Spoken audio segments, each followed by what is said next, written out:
নমস্কার বন্ধুরা, তোমাদেরকে জানাই স্বাগতম। রবিবারের সন্ধ্যে যদিবা গরম গরম চিংড়ি মাছের কাটলেট যদিবা হয়, মন্দ হয় না। তো দেখো, আমি এখানে চিংড়ি মাছগুলোকে ভালো করে ছাড়িয়ে মাঝখানে শিরাটা ফেলে একটু ছুরির সাহায্যে একটু বেশি করে চিড়ে নিয়েছি।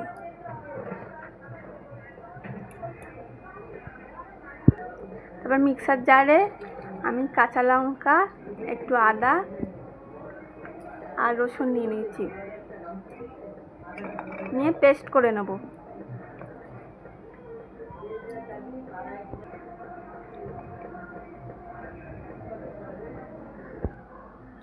তারপর চিংড়ি মাছের মধ্যে সামান্য একটু লেবুর রস দিয়ে দেবো। তারপর লেবুর রসটা ভালো করে হাত দিয়ে মাখিয়ে নেব। তারপর বেটে রাখা কাঁচা লঙ্কা, আদা আর রসুন, সেটা এই 2 চামচের মতো আমি দিয়ে দেবো।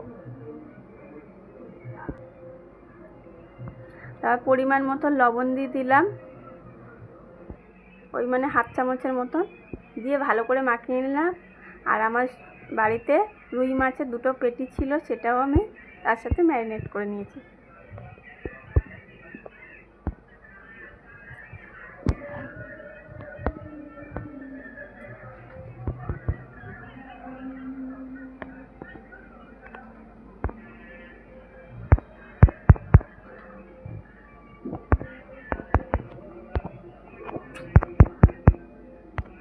এখানে একটু ধনে পাতা দিলে হয়, পুদিনা পাতা। তো আমি পুদিনা পাতা হাতের কাছে ছিল না, ধনে পাতাও ছিল না, তাই দেওয়া হয়নি।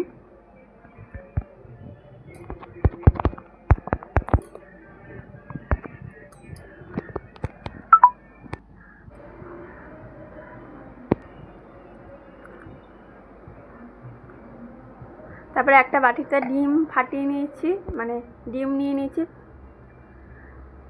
সামান্য একটু লবণ দিলাম আর 1 চামচ মতন গোলমরিচ দিয়ে দিলাম।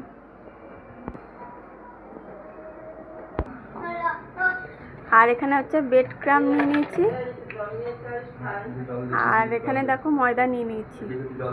আর এখানে একটা কড়াই বসিয়েছি, কড়াইয়ের মধ্যে সাদা তেল গরম করতে দিয়ে দেবো।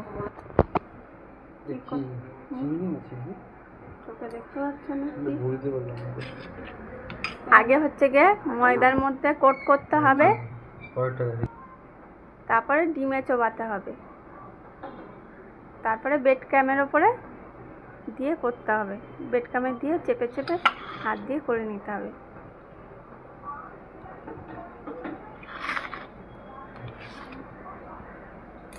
দেখো, আমি এখানে ডিমে চবিয়ে নিলাম, নিয়ে এবার ব্রেড ক্রাম্বে দিয়ে দেবো।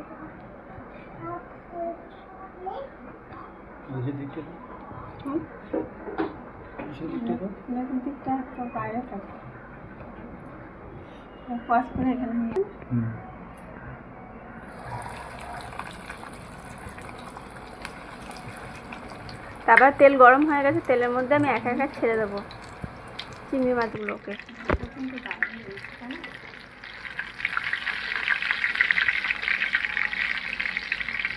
তারপর উল্টে দিলাম।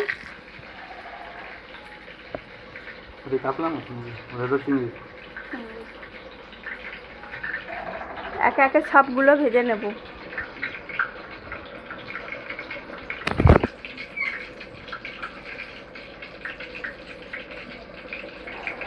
আগে ওই ময়দাতে কোট করে নিয়েছি, নিয়ে ডিমে চুবিয়েছি, তারপরে ব্রেড ক্রাম্বে দিয়েছি। একে একে সবগুলোকে আমি ভেজে নেব।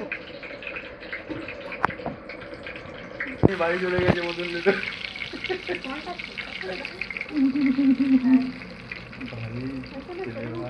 দেখো, লাল লাল হয়ে যাবে, তখন তুলে নিতে হবে।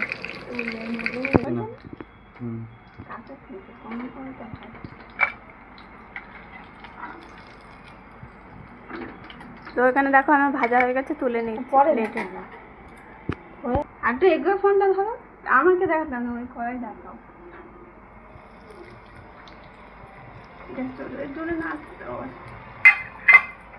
ভিতরটা তো সিদ্ধ হবে না।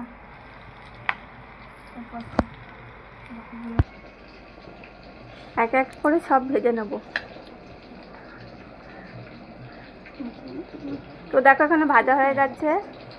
তো রেসিপিটা কেমন লাগলো অবশ্যই লাইক কমেন্ট শেয়ার আর করো, আর বাড়িতে অবশ্যই বানিয়ে খেও, আর নিত্য নতুন ভিডিও পাওয়ার জন্য অবশ্যই সাবস্ক্রাইব করে দিও।